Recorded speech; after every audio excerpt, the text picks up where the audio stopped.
नमस्कार दोस्तों। हमारा अध्याय 4 चल रहा था, उसको हमने आधा पढ़ लिया था। अब हम आज अध्याय 4 को पूरा करेंगे। अध्याय 4 में क्या बताती हमें किताबें और कब्रें, इसके बारे में कुछ हमने देखा था। जो पुस्तकालय मेरी क्या करी दुनिया के प्राचीन ग्रंथों में से एक कुछ चीज़ें पढ़ी थी, जैसे हमारे ऋग्वेद, सामवेद, यजुर्वेद, अथर्ववेद 4 वेद थे, कुछ उनमें देवताएँ थे। इसके बारे में बातें आपने पढ़ी थी। संस्कृत और अन्य भाषाओं के बारे में भी अपने पढ़ा था, कौन कौन सी भाषाएं हैं, भाषा परिवार क्या है, इसके बारे में पढ़ा था। इतिहास का ऋग्वेद का अध्ययन कैसे करते हैं, थोड़ा इसके बारे में जाना था। ये जैसे लिपि आ गई, विश्वामित्र नदियों के बारे में जो एक संवाद था यानी वार्ताकार थी, तो वार्ता के बारे में भी हमने पढ़ा था। मवेशी, घोड़े, रथ, इसकी जानकारी हमने जुटाई थी। लोगों में विशेषता वाले शब्द कुछ पढ़े थे। और आज जो हमें पढ़ना है वो है खामोश प्रहरी, कहानी महापाषाणों की।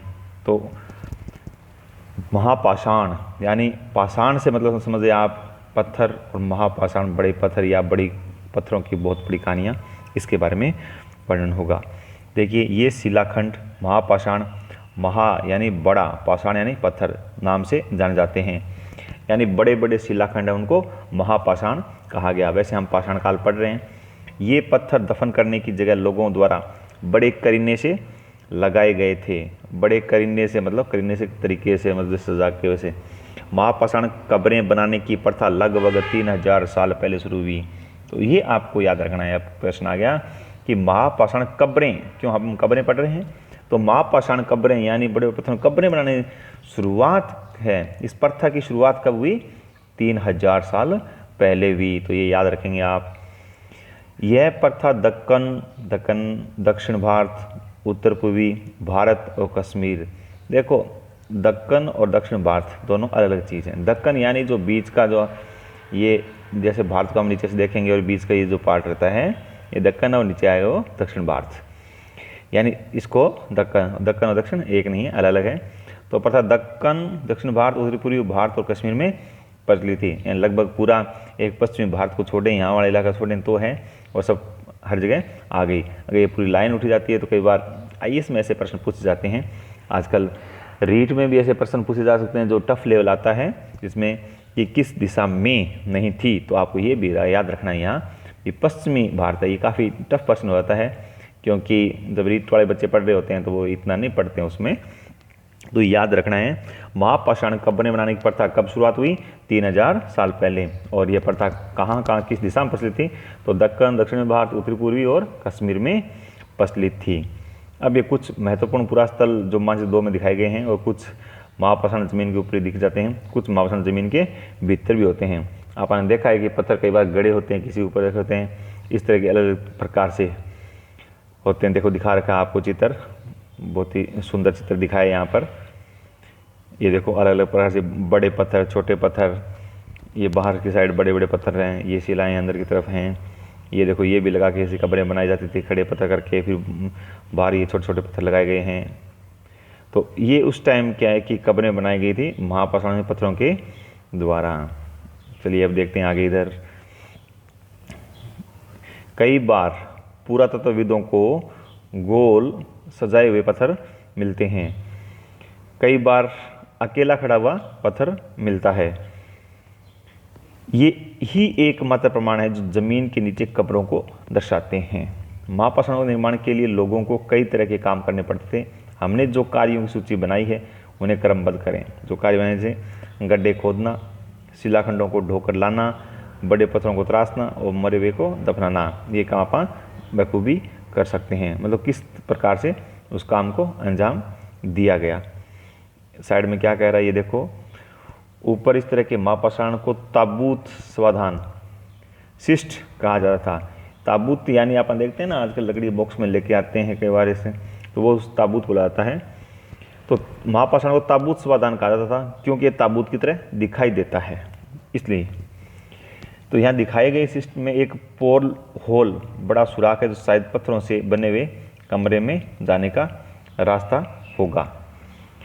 और साइड में क्या कह रहा है, इन सब कुछ कब्रों में कुछ समानताएं हैं। सामान्यतः मृतकों को खास किस्म की मिट्टी के बर्तनों के साथ दफनाया जाता था।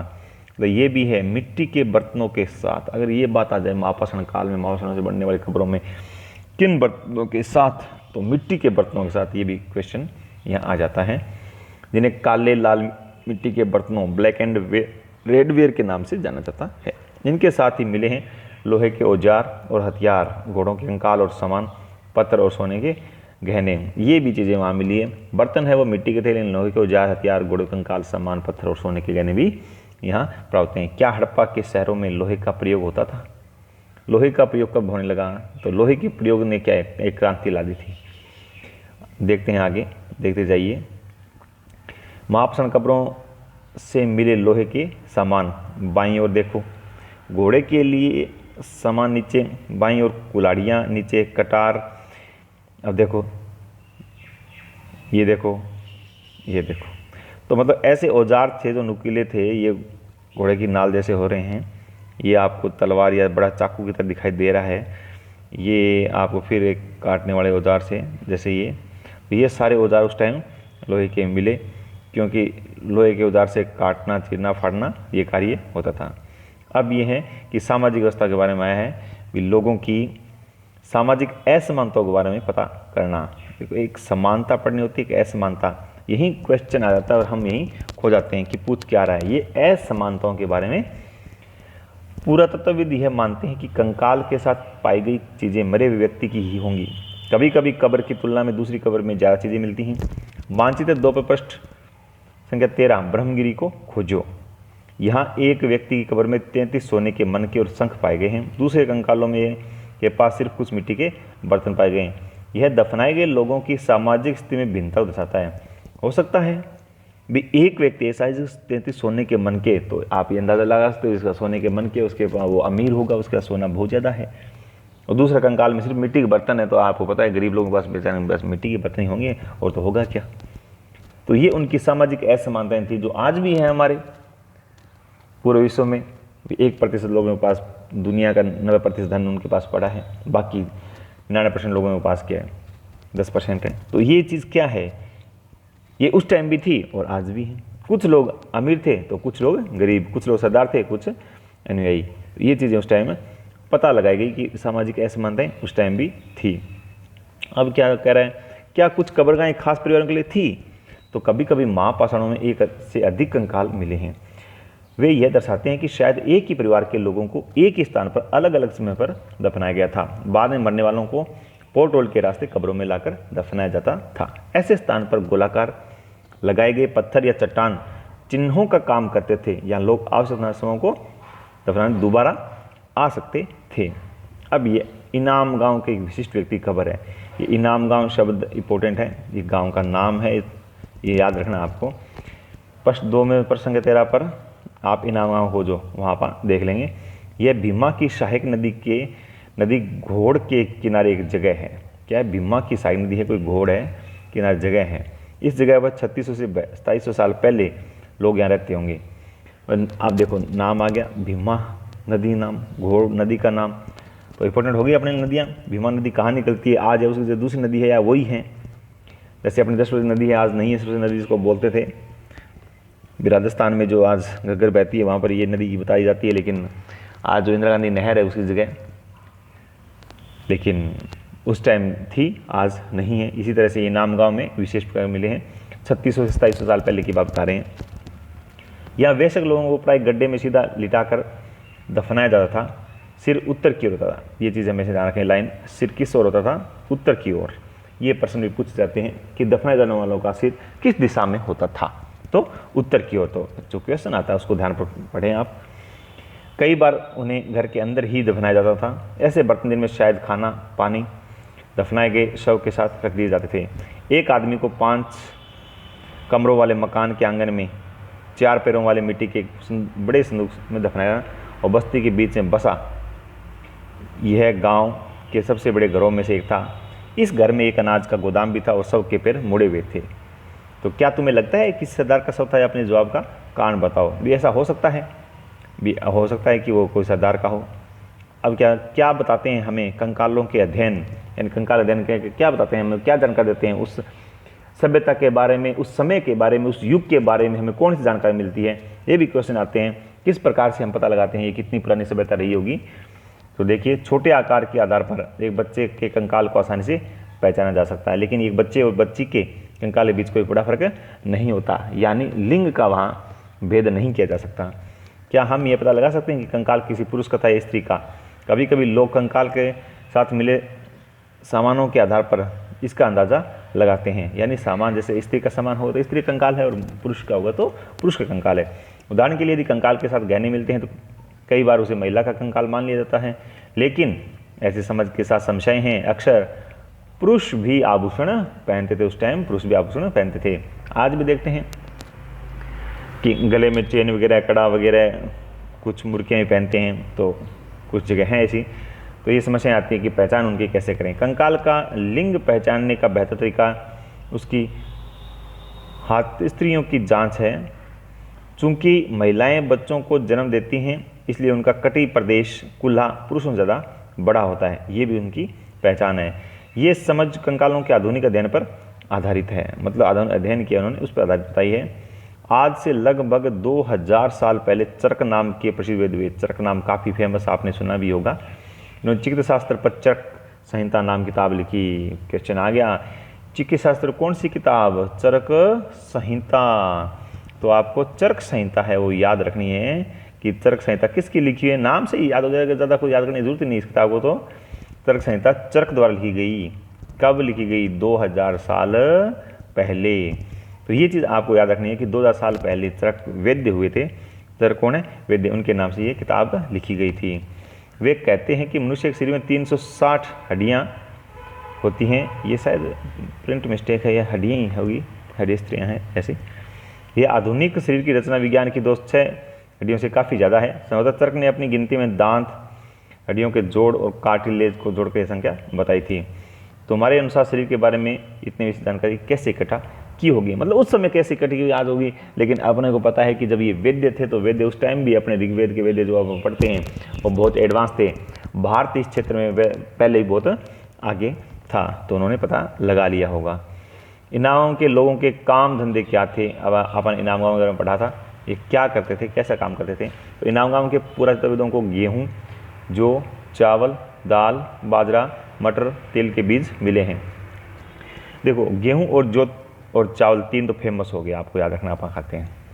दाल, बाजरा आप फेमस तौर पे याद रखोगे, और मटर और तिल, यानी सभी जो बीज हैं वो आपको शायद मालूम पड़ रहे होंगे कि बड़े अनाज हैं, सब छोटे अनाज नहीं हैं, सब बड़े अनाज उस टाइम उपजाए जाते थे। कई हड्डियों पर काटने के निशान से अंदाज़ा होता है लोग इन्हें खाते होंगे। गाय, बैल, भैंस, बकरी, भेड़, कुत्ता, घोड़ा, गधा, सुअर, भांबर, चितकबरा, हिरण, कृष्णमृग, खरा, नेवला, चिड़िया, घड़ियाल, कछुआ, केंगड़ा, मछली की हड्डियाँ पाई गई है। देखो यहाँ पर ये काफ़ी इंपॉर्टेंट रहा है। गाय, फिर गाय उस टाइम मिली नहीं मिली थी, लेकिन यहाँ दे रखा आपको एनसीईआरटी में, तो आपको कोई दिक्कत नहीं है। ऐसे साक्ष्य मिले हैं कि बेर, आंवला, जामुन, खजूर भी तरह रस भरियाँ एक तरफ की जाती थी। आगे ये क्या कह रहा है कि इस प्रमाण के आधार पर इनामों के लोग कामों की एक सूची बनाओ।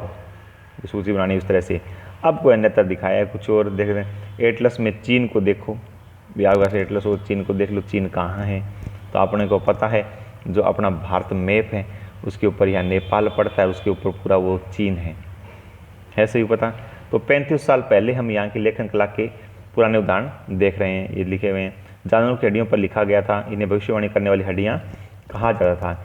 माना था कि भविष्य बताती हैं। राजा लोग लिपिकारों से इन हड्डियों पर सवाल लिखवाते थे, क्या वे युद्ध जीतेंगे, क्या फसलें अच्छी होंगी, क्या उन्हें पुत्र होंगे।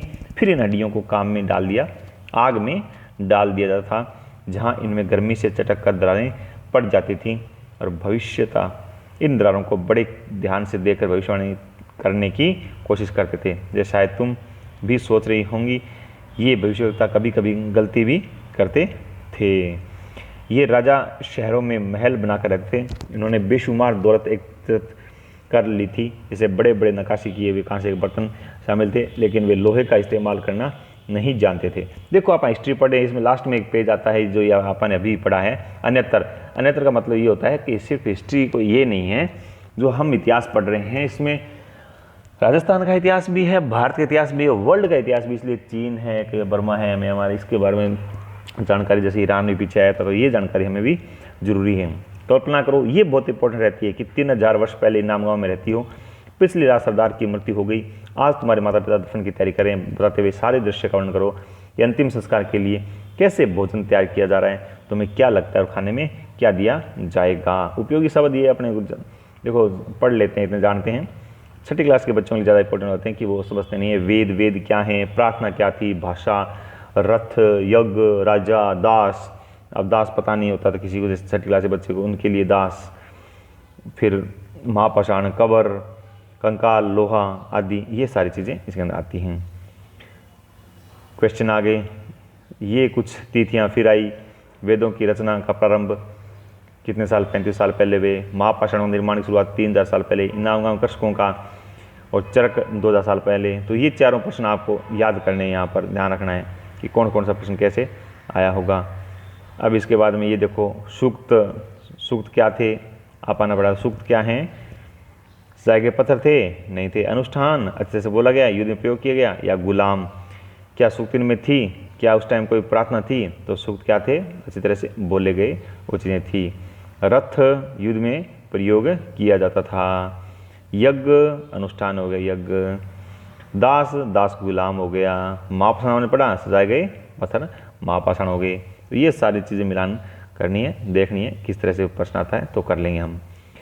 के लिए दासों का इस्तेमाल किया जाता था, दासों के लिए महापाषाण पाए जाते थे। ज़मीन में गोले लगाने पत्थर, ये खालिस्तान वही है जहाँ से हम पढ़ के आए हैं। इनाम क्या खाते थे, तो वही आपने पढ़ा, गेहूँ दाल चीज़ें जो चीज़ें खाते थे वो हम इसमें लिख देते हैं। लेकिन इसमें यहाँ ये क्वेश्चन छठी क्लास के लिए इंपॉर्टेंट है, लेकिन रीड के बच्चों के लिए जो पीछे प्रश्न आए हैं, जो आपको एक एक प्रश्न का मैंने निशान लगा दिया है, चाहे आप साथ में पढ़ रहे हो उसको नोटबुक में नोट कर लो, नहीं तो एक साथ में इनके प्रश्न, कभी एक पाठ के पूरे प्रश्न ऐसे जो आपको करवाए गए हैं उनको लिखकर साथ बता दूंगा कि इसमें इतने प्रश्न बनते हैं। छठी के एनसीईआरटी में प्रश्न ज़्यादा नहीं है, हमें पढ़ने में टाइम लग रहा है, लेकिन इनको पढ़ना अति आवश्यक है, क्योंकि यहीं से वो क्वेश्चन आएंगे जो आपको गाइड में नहीं मिलेंगे। और फिर हम देखते हैं कि ये क्वेश्चन तो गाइड में नहीं है, कहाँ गए। तो ये चीज़ ध्यान करने वाली है कि छठी से लेकर जो मैं मानता हूँ कि 10वीं तक और 12वीं तक पढ़ो तो अच्छी बात है, क्योंकि ज़्यादा पढ़ा जाएगा। एक्स्ट्रा होना है तो एक्स्ट्रा पढ़ना ही पड़ेगा। जब 10 लाख लोगों की भर्ती होती है, उसमें वैकेंसीज सारी 10,000 आती हैं और 9,90,000 लोग ऐसे ही जाते हैं, तो आप सोच लो कि कंपटीशन तो बहुत हार्ड है, लेकिन पढ़ोगे तो मुश्किल कुछ भी नहीं है।